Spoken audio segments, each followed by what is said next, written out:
진공관 앰프의 바이어스가 무엇인가? 어떤 이론적인 배경을 가지고 있고 어떻게 측정해야 되고 바이어스의 정도에 따라서 출력 시그널이 어떻게 변하고 실제로 소리는 어떻게 다른가? 올 영상이 좀 길 거예요. 그리고 굉장히 마이너한 주제이기 때문에 조회수도 안 나올 겁니다. 하지만 초심으로 돌아가서 제가 정말 좋아하는 분야를 후식보다는 좀 관념적으로 누구나 이해할 수 있도록 최선을 다해서 영상을 찍어보도록 하겠습니다.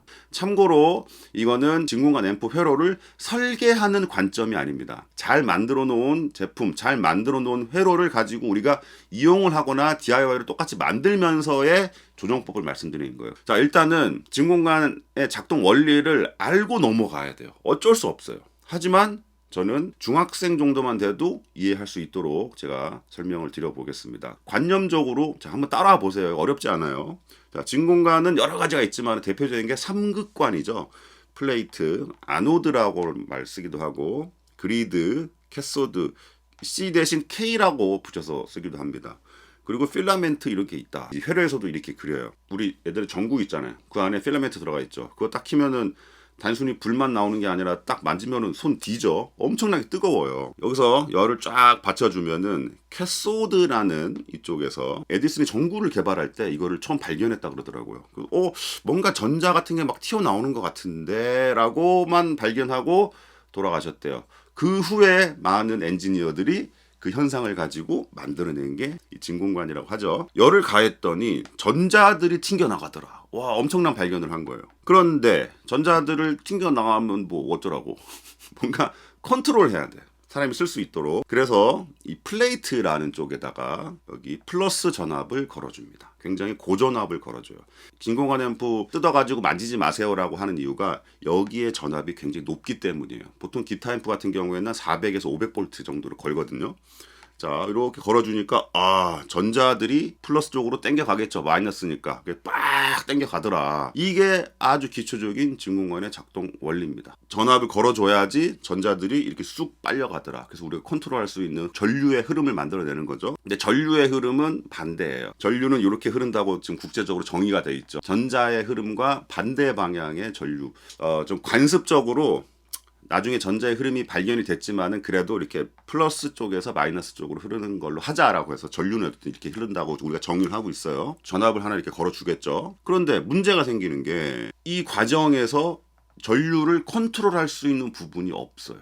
마치 쇼트가 된 거예요. 전류가 너무 많이 흘러버리죠. 진공관이 자기 능력치 이상의 전류를 흘려주다가 결국에는 깨 해버리는 거죠. 그래서 각 진공관마다 차이는 있으나 흔한 진공관 중에 예를 들어서 EL34라든지 6L6, 6L6, KT66 이런 진공관 같은 경우에는 플레이트 디시페이션이라는 표현을 씁니다. 이게 25W라 그래요. 이게 무슨 얘기냐? 얘가 버틸 수 있는 한계가 25W래. 자, 보세요. 플레이트 여기에서 버틸 수 있는 와트라고 했잖아요.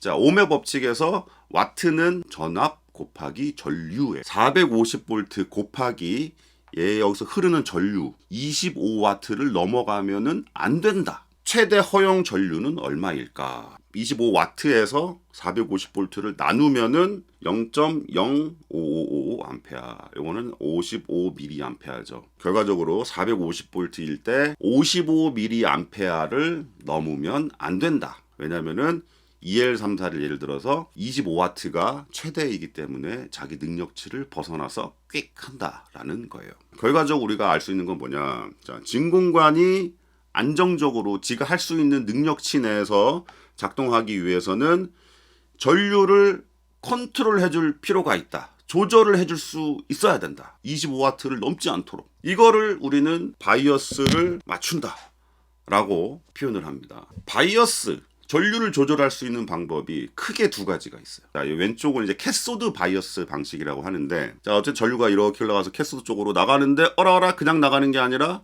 저항을 하나 통해서 다시 이렇게 연결되네. 저항으로 전류를 조절할 수가 있죠. 저항을 큰 거를 달면은 전류가 낮아지고, 저항을 작은 걸 달면은 전류가 많아지고. 450은 고정이니까 얘를 높이면은 얘가 전류가 낮아지는 거겠죠. 이 값을 계산을 잘 해가지고 고정해서 박아놔버려요. 아까 여기가 그게 뭐라 그랬죠? 캐소드라 그랬잖아요. 캐소드의 저항을 박아놨다 해서 캐소드 바이어스 방식이라고 합니다. 이런 앰프들도 꽤 있어요. 이런 앰프들은 바이어스를 조정할 필요가 없습니다. 조정할 수도 없고, 조정할 수는 있죠. 이 저항을 바꾸면 돼. 그런 개조까지 굳이 하지 않죠. 그냥 바꿔요. 바이어스를 조정한다라고 했을 때 대부분의 바이어스 방식은 이 방식입니다.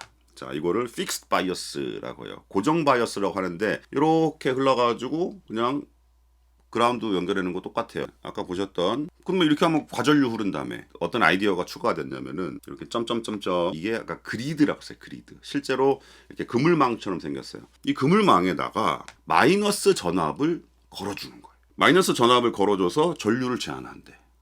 이게 어떻게 가능하지? 좀 크게 볼게요. 달구어진 캐소드에서 전자들이 빨려 나가죠. 일반적으로 수십 볼트 정도 돼요. 역전압, 마이너스 전압을 여기다 걸어주면은 전자들이 땡겨 올라가다가 마이너스가 있어. 서로 밀어내죠. 만약에 마이너스 전압이 여기 안 걸려 있으면은 전자 알갱이 3개가 끌려 올라갈 텐데 마이너스가 있으니까 방해가 되는 거예요. 그래서 3개 중에 1개는 못 올라가는 거죠. 마이너스 전압을 얼마나 세게 주는가에 따라서 전자들이 올라가는 거에 방해를 받는다. 그 얘기는 뭐죠? 전자들의 움직임은 우리는 전류의 흐름이라고 그랬잖아요. 여기 전압 값을 가지고 전류를 컨트롤할 수가 있다.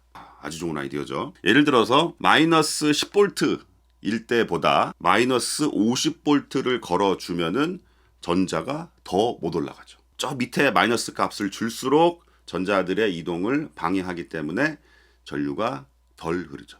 여기 마이너스 전압 값의 크기를 가지고 전류를 컨트롤한다. 이거를 바이어스를 맞춘다 라고 보시면 됩니다. 자, 대표적인 실제 기타 앰프에서 어떻게 적용되는지 한번 볼게요. 지금까지 이해하셨다면은 이 앰프 회로만 딱 봐도 이거는 캐소드 바이어스구나 라고 바로 말할 수 있어야 돼. 물론 요거는 이제 2개씩 있어요. 푸시풀 방식이기 때문에 2개가 펴로 이렇게 붙어 있다고.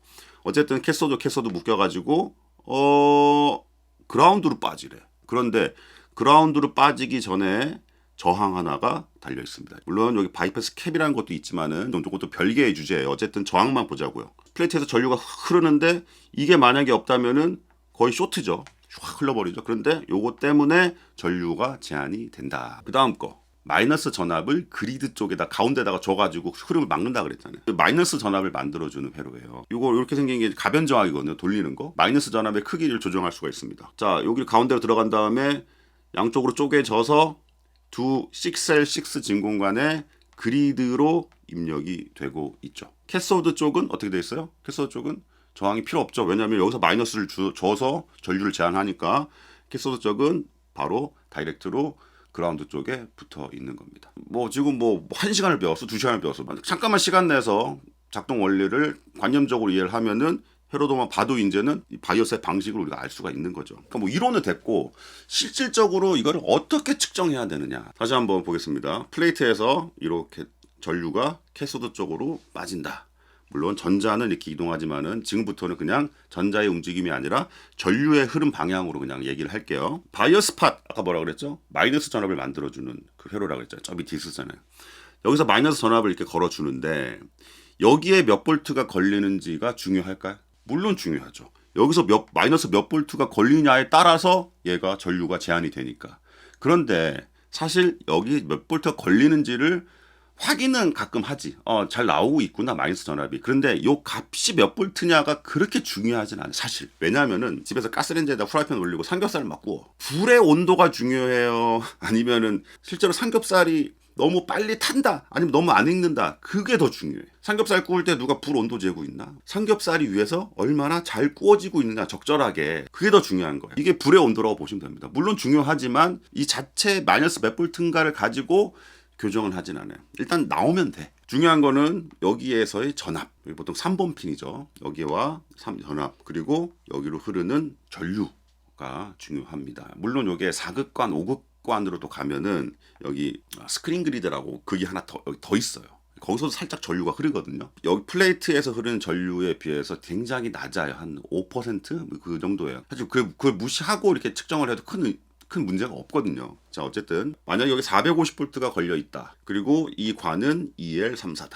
여기로 흐를 수 있는 전류의 최대치는 아까 우리 계산했잖아. 55mA. 현실적으로 100% 버틸 수 있는 25W까지 바이오스를 맞추지 않아요. 그래서 마진을 줍니다. 보통 전 세계 진공관 앰프를 제작하거나 수리하시는 분들한테 통용이 되는 값이 하나 있어요. 25W에 60에서 70% 정도로 맞추자. 마진을 좀 줘야 된다. 안전 마진 55mA가 아니라 한 60% 정도 하면은 33mA, 70% 정도 하면은 38mA 정도 될 거예요. 이렇게 전압을 보고 계산을 해서 맞춰야 되지만은 대부분 또 405, 400 원저리의 전압이 대부분 걸려 있어요. 그렇기 때문에 30 매수로 맞춘다, 38로 맞춘다, 33 뭐 40으로 맞춘다, 이 값만 가지고 이야기하시는 분들도 있습니다. 현실적으로 큰 문제는 없어요. 하지만 정확하게 보려면은 여기 전압 곱하기 전류로 봐야 된다는 거죠. 진짜 실질적인 측정을 한번 해볼게요. 나중에 진짜로 보여드리고 일단 설명부터 하나 드려볼게요. 멀티메타에 3번 핀과 그라운드 연결하면은 여기에 전압을 측정할 수가 있습니다. 450V. 이거는 그렇게 어렵지 않아요. 단 조심해야 됩니다. 전압이 되게 높아요. 이제 전류를 재야 됩니다. 여기서부터 어려워. 방법이 되게 많아요. 그래서 2-1로 제가 써놨습니다. 야, 여기를 끊어. 끊은 다음에 멀티메타를 전류 모드로 놓고, 왜냐면은 멀티메타의 전류를 측정할 때는 끊어진 선이 들어갔다 다시 나와야 돼. 끊으면 되지 않냐. 근데 문제점이 있죠. 회로를 끊어야 돼. 자르고 측정한 다음에 다시 이어? 단순 그 문제만 있는 게 아니라 어쨌든 400V가 넘는 아주 고압이에요. 만지면 죽어. 이렇게 연결해서 다시 가야 된다라는 부담이 없을 수가 없어요. 이거 연결하다가 잘못해서 손으로 만질 수가 있어요. 여기 꽂으면서 빠지지기야. 저는 이렇게 많이 쟀습니다. 옛날에. 제가 만든 아답터인데 3번 핀이라고 그랬잖아요. 여기서 3번 핀을 끊었어. 그래서 끄는 게 나왔다가 일로 들어가는 거예요. 그래서 이걸 멀티메타 전류 모드로 놓고 찍으면은 이렇게 측정할 수가 있거든요. 제일 확실하게 전류를 잴 수는 있지만 좀 위험하다. 그래서 요즘에 제가 이걸 잘 안 씁니다. 여기 막 피복이 벗겨져 있으면 어떻게, 또 나도 모르는 사이에 그 피복 만지다 악 하는 거예요. 전류를 굳이 여기서 재야 되냐. 전류가 이렇게 흘러나간 다음에 여기를 중간에 끊으면 안 되냐. 이렇게 잴 수도 있죠. 장점은 여기 전압이 굉장히 낮습니다. 여기 그라운드 연결되어 있으니까. 근데 이것도 문제가 있죠. 혈로를 또 끊어야 되잖아. 자르고 측정하고 다시 붙여. 그래서 여러 가지 대안의 방법들이 굉장히 많이 나왔어요. 좀 복잡하긴 한데 설명 한번 들어볼게요. 여기에 450V가 이렇게 걸린다고 했는데, 사실 전원부에서 바로 연결하는 게 아니라 푸시풀 앰프 같은 경우에는 출력 트랜스의 1차 즉 가운데 점을 통과해서 이렇게 들어가게 돼 있어요. 이 코일의 두 점의 저항을 측정을 해요. 코일 사이의 저항 잴 수 있습니다. 그렇게 높게 나오진 않지만 어쨌든 측정은 돼요. 그 다음에 이 두 점 사이의 전압을 측정해 보는 거예요. 샤시와 얘를 측정하는 게 아니라 두 점 사이의 전압. 전압이라는 건 항상 상대적입니다. 살짝 떨어져요. 그래서 이게 지나가면서 전압이, 둘 사이의 전압 차이는 이렇게 여기서 이렇게 두 점을 찍어 보면은 5V밖에 안 나온다고. 그러면은 여기로 흐르는 전류는 얼마일까? 오흠 법칙이죠. 5V 나누기 150옴 하면은 33mA가 나온다. 실제로 나중에 좀 이따 보여드리겠지만은 은근히 정확합니다. 이것도. 장점은 뭔가 끊어낼 필요가 없다. 그냥 멀티메타로 딱딱 하는 것만으로 측정할 수가 있다라는 거죠. 누가 처음에 생각했는지 모르겠지만 아주 좋은 아이디어죠. 캐소드 저항 간접 측정법. 요즘에 많이 쓰는 방식이에요. 안전하고 쉽거든. 기타 앰프를 만들 때부터, 아니면은 만들어 놓은 기타 앰프를 개조를 이렇게 해버려요. 여기서 마이너스를 걸어가지고 전류 제한을 하기 때문에 약간 여기 다이렉트로 그라운드로 그냥 붙어버렸잖아요. 1옴 저항을 통해서 그라운드로 붙여버려요. 1옴 저항을 붙이는 이유는 크게 두 가지가 있습니다. 첫 번째, 이 회로에 영향을 주지 않기 위해서 작은 값의 저항을 붙이는 거예요. 두 번째, 1옴이라는 값은 1이잖아요. 계산이 굉장히 편해져요. 전류가 이렇게 흐르는데 양쪽에다가 멀티메타로 전압을 측정했다. 33mV가 나왔다. ohm의 법칙, 전류는 전압 나누기 저항이죠. 전압이 33mV라며 저항은 1이잖아. 1을 나누면 그대로 33이지. 단위만 뒤에 바꿔서 읽으면 돼요. 33mA로. 요즘에 나오는 많은 앰프들이 요 1옴짜리 저항을 많이 달아서 나와요. 요 핀을 앰프의 바깥에다 빼놨어.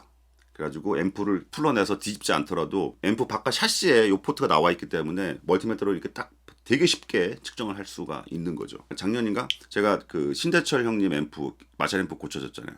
마샬 옛날 앰프는 요게 없어요. 네. 근데 제가 1옴짜리를 다 달아버렸어요. 원래 없는데 1옴짜리 저항 다는 건 좀 깨름칙하지 않냐라고 생각하실 수 있는데 쉽게 측정해서 교정할 수 있다는 장점이 압도적으로 큽니다. 요거는 좀 신개념인데 여러분이 잘 아시는 우리 또 한상원 교수님께서 바이어스에 대해서 엄청나게 관심이 많으셔요. 그래서 그분께 제가 하나 선물을 드리려고 제가 예전에 만들어 놓은 거예요. 저 DIY 키트로 미국에서 파는 건데 일단 이거 한번 다시 볼게요. 여기에 문제가 하나가 있습니다. 여기 재는 건 되게 안전하죠. 전압도 거의 안 걸리고 정확하게 바이어스를 재기 위해서는 아까 뭐라 그랬죠? 전압을 알아야 된다 그랬죠. 전압에 따라서 계산이 달라지니까. 근데 여기 전압을 잴 때도 어쨌든 고전압을 재야 된다라는 부담이 있습니다. 그래서 한번 감전이 돼 보신 분들은 이게 무슨 말인지 아실 거예요. 그래서 그런 문제를 해결하고자 나온 키트예요. 자, 여기는 똑같습니다. 전류를 잴 수 있죠. 이것만 바꿔서 읽으면 되죠. 자, 그런데 450V를 다이렉트로 재는 게 아니라 자, 저항 두 개를 직렬로 이렇게 해서 그라운드로 빼고 중간점에 전압을 재는 거예요. 그러면은 45mV가 나오더라. 이거 뭔 얘기냐? 전자과 가면은 1학년 때 전자회로 기초 제일 첫 장에 나오는 전압 분배 볼티지 디바이더 100V의 전압이 있어요. 저항을 두 개를 달아놨다. 하나는 95ohm이고 하나는 15ohm이다. 이 중간에서는 몇 볼트일까요? 여기는 몇 볼트죠? 여기는 이전과 똑같잖아. 여기는 100V예요. 노드라 그러죠. 같은 노드죠. 선이 있다고 해서 전압이 달라지진 않아요. 물론 선이 엄청나게 길면 달라지겠지. 자, 100V 곱하기 요거 두 개 더한 것뿐에 이거. 여기서 걸리는 전압은 10V다. 여기서 전압을 측정하면은 10V가 걸렸네? 아, 얘는 그럼 100V구나. 아까 실제로는 이게 어떻게 돼 있냐? 아까 450V. 얘가 1메가옴과 100옴이에요. 1메가옴과 100옴. 여기 몇 볼트 걸리냐? 이것도 계산 아까랑 똑같죠. 그래서 해보면 0.04495V가 나옵니다. 그러면은 이거 45mV 정도죠. 딱 떨어지지 않게 왜 이렇게 했을까? 현실적으로 저항을 그렇게 딱 떨어지는 값을 찾을 수가 없어요, 사실. 아주 큰 값과 아주 작은 값.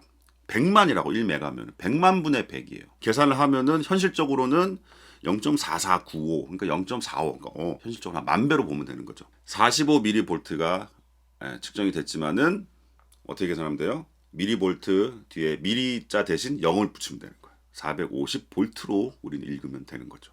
굉장히 좋은 아이디어죠, 이것도. 오늘 보여드린 그 측정 방법을 전부 다 한번 다 해볼게요. 측정 방법마다 결과가 조금씩 또 다를 수가 있으니까. 오늘 사용할 앰프는 제가 얼마 전에 제작한 앰프인데 마샬 실버 주빌리 클론 앰프입니다. 12AX7 3개, EL34가 2개 들어간 앰프고요. 인풋 쪽에다가는 아무것도 연결할 필요가 없습니다. 그리고 사실 큰 관련은 없는데 뭐 볼륨, 톤 이런 노브는 전부 다 0으로 스피커 잭을 연결을 해야 됩니다. 연결하지 않으면은 이거나 아니면 출력 트랜스포머가 나가는 수가 있어요. 재차 말씀드리지만 속이 지금 드러나 있는 상태이기 때문에 항상 안전에 주의하셔야 된다는 거를 잊지 마십시오. 가장 먼저 플레이트 전압을 잰다 그랬죠. 멀티메터를 직류 전압 모드로 놓고요. 프로브 하나는 그라운드 샤시 아니면은 저 회로 안에 여기 그라운드 와이어거든요. 이게 여기다가 이렇게 잡아줘도 돼요. 그리고 빨간 선은 EL34 같은 경우에는 3번 관이 플레이트입니다.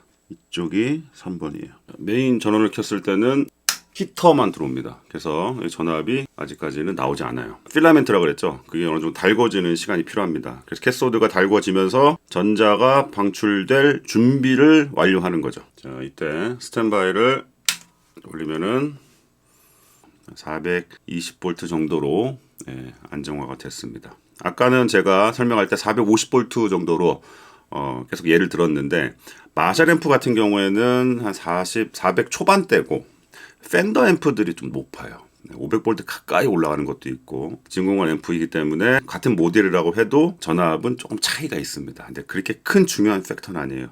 너무 현저하게 낮게 나오거나 높게 나오지만 않으면 됩니다. 한 가지 실험을 한번 해보겠습니다. 이거 같은 경우에 바이어스 팟이 저 반대쪽에 있어요. 반대쪽. 바이어스 팟을 조금 돌려볼게요. 살짝. 그때 얘가 변하는지 안 변하는지. 안 변하는 게 좋은데 사실 변해요. 살짝. 바이어스를 좀 콜드하게 내려볼게요. 바이어스를 콜드하게 내린다는 거는 마이너스 쪽으로 더 큰 전압을 줘서 진공관의 전류를 조금 더 제한을 하는 거죠. 막는 거예요. 올라가죠. 얘가 무제한의 전원을 공급해주는 장치는 아니다. 전류가 적어졌기 때문에 얘가 낼 수 있는 파워 내에서 전압이 조금 더 보상이 되는 거죠. 그래서 420에서 430 이 언저리로 왔다 갔다 할 겁니다. 아마 이거를 한 번만 재고 그 다음부터는 무조건 그 전압이구나 생각하고 나머지를 재서도 안 된다는 거죠. 이 전압이 움직인다. 저 바이오스 팟을 돌리면은. 그래서 항상 같이 이렇게 확인하는 게 좋아요. 자, 스탠바이 끄고. 지금은 이쪽 진공관이었잖아요. 근데 푸시풀은 항상 쌍으로 되어 있다고요. 2개 아니면 4개. 얘를 한번 재볼게요. 아주 간접적으로 이 진공관의 편차도 볼 수 있고, 그리고 트랜스포머의 품질도 볼 수 있는 겁니다. 트랜스포머 1차 측을 거쳐서 양쪽 진공관으로 전압이 분배가 되거든요. 트랜스포머 1차 측이 얼마나 정교하게 잘 만들어져 있는지도 알 수가 있는 거죠. 아까 436이었죠? 거의 비슷하게 나오죠. 물론 이 수치만 보고 진공관이 페어되어 있구나, 트랜스포머가 아주 좋구나 라고 판단할 수는 없어요. 하지만 그 수많은 많은 지표 중에 좋은 현상이죠. 어쨌든 지금까지는 플레이트로 직접 한번 재보겠습니다. 요즘에 제가 잘 안 쓰는 방법이라고 그랬잖아요. 좀 위험해서 멀티메타도 좀 바꿨는데, 이거로는 아까 쟀던 플레이트 전압을 계속 볼 거예요. 이걸로 전류를 재겠습니다. 전류. 자, 이게 거꾸로 껴가지고 마이너스 나오긴 하는데 이게 뭐 큰 의미가 없습니다. 전압 곱하기 전류죠. 와트. 435 곱하기 0.012 하면은 5.22 와트예요. 25와트에 5와트면은 20%밖에 안 되죠. 엄청나게 콜드 바이어스 상태인 거죠. 자, 이 상태에서 바이어스 팟을 돌리면 여기 전압은 살짝 떨어지지만 여기에 전류는 상당히 큰 폭으로 올릴 수가 있다. 자, 35 정도로 맞춰볼까요? 자, 이 정도로 맞춰보겠습니다. 408V 곱하기 36 0.036mA는 14.6W, 15W다. 25W에 60% 정도로 맞출 거거든요. 저는 25W에 60%면은 15W. 맞네. 좀 더 세게 잡으시는 분도 있는데 저는 이 정도도 충분하다고 보거든요. 60%. 자, 이렇게 측정하는 방법이 있고요. 다음 방법 넘어가겠습니다. 트랜스포머의 저항과 전압을 가지고 전류를 구한다는 방법이 있었죠. 전원을 켜기 전에 일단은 저항치부터 한번 재볼게요. 자, 플레이트 3번 핀과 그리고 트랜스포머의 전원이 들어가는 쪽 센터 탭이라고 그러거든요. 270오hm 정도 똑같은 점에서의 전압도 한번 재보겠습니다. 9.7V의 차이가 난다. 9.7V 나누기 270ohm은 아까 36mA를 맞췄죠. 플레이트도 직접 쟀을 때. 자, 지금 이렇게 해도 35.9mA 36mA 똑같아. 이거면은 아날로그에서는 완벽하게 똑같은 숫자라고 볼 수 있어요. 이 방법 되게 좀 두리뭉실한 방법 같은데 의외로 정확하게 나온다니까 이렇게요. 그 다음에 제가 제일 좋아하는 방법이라고 말씀드린 게 1옴 저항이라 그랬죠. 사실 이 앰프는 지금 1옴 저항이 들어가 있습니다. 이미 들어가 있어요. 사실 그래서 이 앰프는 지금 보여드린 방법대로 잴 필요가 없어요. 너무너무 간단하게 하나는 그라운드, 하나는 1옴 저항, 1옴 저항의 전압을 재면 됩니다. 자, 42. 오늘 실험이 너무 잘 된다. 자, 아까 제가 살짝 말씀드렸는데 플레이트에서 캐소드로만 전류가 흐르는 게 아니라 스크린 그리드라는 쪽으로도 전류가 흘러서 캐소드로 같이 나가요. 플레이트에서 흘러가는 전류보다는 상대적으로 굉장히 작은 값입니다. 결국에 캐소드 쪽에서 전류를 측정했을 때는 플레이트에서 봤을 때보다 스크린 그리드 쪽으로 들어오는 전류가 합쳐져서 더 많이 보이는 게 정상이에요. 36에서 42가 됐다. 그러면은 몇 퍼센트 정도 추가된 거죠? 36에서 한 10% 정도 추가된 거네요. 이 방법이 굉장히 안전한 방법인 이유 중에 하나입니다. 또 전부 다 뭐 33mA, 38 뭐 하여튼 그 숫자만 가지고 막 어림잡아서 배경 뭐 플레이트 전압을 보지 않고 막 그 숫자만 가지고 조절하시는 분들도 있어요. 캐소드 쪽에서 예를 들어 가지고 오버 바이어스를 주더라도 실제로는 플레이트에서 흐르는 전류는 아까 보시다시피 여기서 42가 찍혀도 실제로는 36이라고. 조금 더 안전하죠. 마샬에서 제가 예전에 공식적으로 이메일 보내서 답변 받은 거에 의하면은 마샬에서도 공식적인 거는 캐소드 쪽에서 측정을 하고 있다고 합니다. 신개념 어댑터를 꽂았습니다. 여기다가 포트가 3개가 있습니다. 검은 거, 빨간 거, 하얀 거. 검은 거는 그냥 멀티메타에 콤 단자에다 계속 연결해 두시면 되고요. 첫 번째, 요게 빨간 게 플레이트 전압을 재는 거예요. 밀리볼트로 세팅을 해 놓고요. 아까 410 얼마였죠? 41.3mV래. 어떻게 읽으라고 그랬죠? 그냥 413V라고 읽으면 된다고 그랬죠? 야, 정확하지 않아요? 자, 요거 연결하다가 손으로 만져도 감전이 될까 안 될까? 이 전압이 어떻게 감전이 돼? 되게 안전한 방식의 측정이라는 거예요 지금. 전압 안 떨어졌는데 이렇게 잡으면 안 돼. 이거 되게 위험해요 지금. 근데 지금은 전압이 굉장히 낮기 때문에 안전하다는 거죠. 하얀색은 캐소드에서 1옴 저항으로 지금 전류를 재는 거예요. 기계 안에다가 1옴 저항을 박아 넣지 않더라도 여기 소켓 안에 다 들어가 있습니다. 그 저항이. 여기서도 해보면은 1옴 저항으로 잰 거랑 거의 똑같이 나오죠. 똑같은 거니까. 걔도 1옴이고 얘도 1옴이니까. 거의 똑같은 값으로 41 미리 볼트지만은 단위 그냥 바꿔서 미리 암페어로 지금 전류가 흐르고 있다. 지금 보여드렸던 방법을 어떻게 하든 결과값은 거의 다 비슷하다. 영상을 이렇게 끝내면 뭔가가 아쉽죠? 자, 지금까지 주구장창 뭔 얘기만 했냐? 회로적인 얘기만 했잖아요. 소리 얘기는 안 했잖아요. 기타 앰프는 소리를 내는 악기인데. 그래서 마지막 실험 추가하겠습니다. 바이어스에 따른 출력 파형의 변화를 한번 볼게요. 카메라 두 개를 동시에 찍겠습니다. 자, 오실로스코프의 시그널 제너레이터에서 이쪽으로 기타 인풋으로 신호가 들어갑니다. 테스트 톤이에요. 그리고 스피커 출력을 파형으로 한번 보겠습니다. 진공관 두 개를 써서 푸시풀로 반대 위상을 따로따로 증폭을 한 다음에 합쳐서 나가는 방식을 푸시풀이라고 그러죠. 바이어스가 제대로 맞지 않으면은 클린한 시그널이 클린하게 나가지 않고 그게 조합이 잘 안 돼가지고 중간에 끊기는 경우가 생겨요. 그래서 그거를 크로스오버 디스토션이라 그러거든요. 입력에 들어오는 신호가 지금 출력으로 아주 잘 나가요. 게인이거든요. 게인을 뭐 기타 앰프니까 이런 거 디스토션 걸리는 거 맞죠? 드라이브를 좀 더 걸 수가 있어요. 톡을 하나 딱 올리면은 아이고 난리 나죠. 자, 어쨌든 클린한 상태로 인풋 게인을 좀 조절을 해보겠습니다. 이렇게. 자, 바이어스를 지금 38인데 내려보겠습니다. 자, 내리면 어떤 현상이 벌어질지. 자, 보이나요? 크로스오버 디스토션이. 자, 위에 것과 아래 것이 파형이 어긋나 있죠. 바이어스를 다시 좀 올려보면은 어긋남이 싹 사라지면서 깨끗하게 이렇게 파형이 나가죠. 그러니까 이 파형의 관점에서 봤을 때의 바이어스는 딱 없어지는 순간이 몇인지 한번 볼게요. 딱 이 순간이죠. 20대예요. 20대. 그러니까 생각보다 바이어스를 굉장히 낮게 잡아도 아무런 문제가 생기지 않는다라는 거죠. 또 올려볼게요. 올리면 사실 거기서부터 별 의미가 없어져. 근데 대신 잘 봐요. 올리면은 크로스오버 디스토션은 더 이상 생기지 않는데 지금 최대입니다. 최대. 어이구 막 48. 최대인데 올리면은 출력이 높아지죠. 크로스오버 디스토션이 있냐 없냐를 떠나가지고 바이어스를 좀 세게 주면은 출력도 좀 올라가고, 그리고 지금은 클린한 상태에서의 테스트지만은 기타 앰프는 또 오버드라이브 막 걸리죠. 그때의 질감도 상당히 달라질 수가 있습니다. 여기서부터는 회로의 관점이 아니라 취향의 관점이다. 여기서부터는.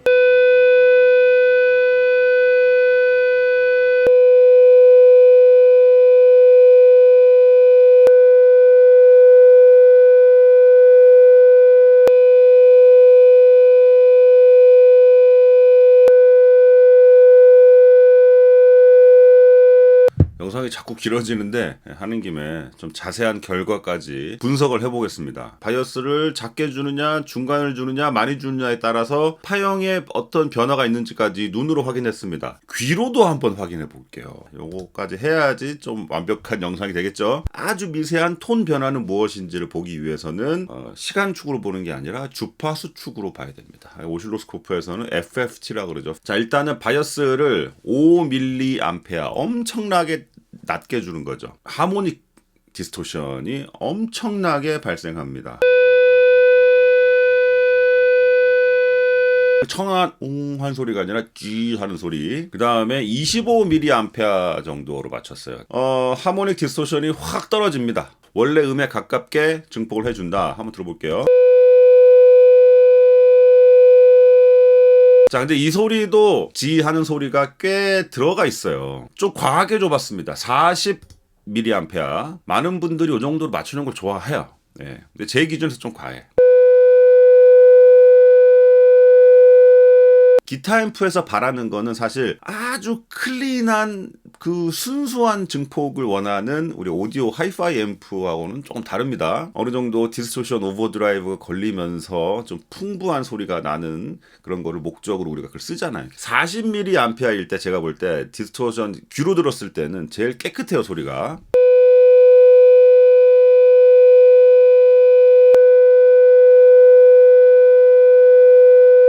(25mAh일) 때보다 (40mAh일) 때 가장 큰 차이가 3차 하모닉스가 없는 게 확 올라갑니다. 예. 그런데 많이 올라가긴 했지만은 실제로 귀로 느껴지는 디스토션은 훨씬 적어지는 듯한 느낌이 들죠. 신기하죠.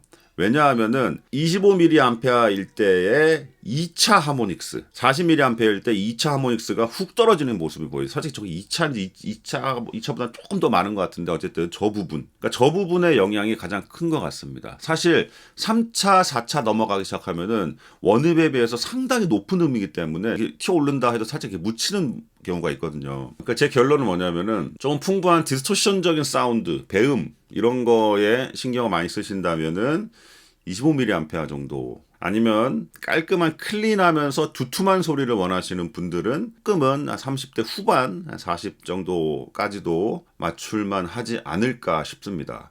40mAh가 사실 오버 바이어스는 아니거든요. 아까 보셨죠? 바이어스 전류를 올리면은 플레이트 전압이 조금씩 떨어지는 거, 거의 400V 정도까지 떨어질 거예요. 곱하면은 16W죠. 그러니까 그렇게 또 높은 바이어스라고 볼 수도 없거든요, 사실. 근데 어쨌든 이런 소리적인 차이도 분명히 있다라는 거를 좀 말씀드릴게요. 사실 저는 25mAh 수준 이상 되면은 볼륨의 차이는 나겠지만은 저는 톤의 차이는 별로 없을 거다라고 막연하게 생각하고 있었는데 잘못 알고 있었네요. 이렇게 듣지 않고 기타 연결해서 쳐서 들었을 때는 사실 그 차이를 구분하기가 굉장히 힘들어요. 이거를 구분하신다고 말씀하시는 분이 있어요. 전 속으로 제가 구분 안 될 텐데, 저의 그 편견을 좀 반성을 좀 해야 되겠네요. 오늘은 바이어스에 대해서만 말씀드렸지만은 다음에 기회가 되면은 증폭 과정이 도대체 어떻게 이루어지는 건가에 대해서도 영상을 찍는 계획을 한번 잡아보도록 하겠습니다. 감사합니다. 공대로 파파였습니다.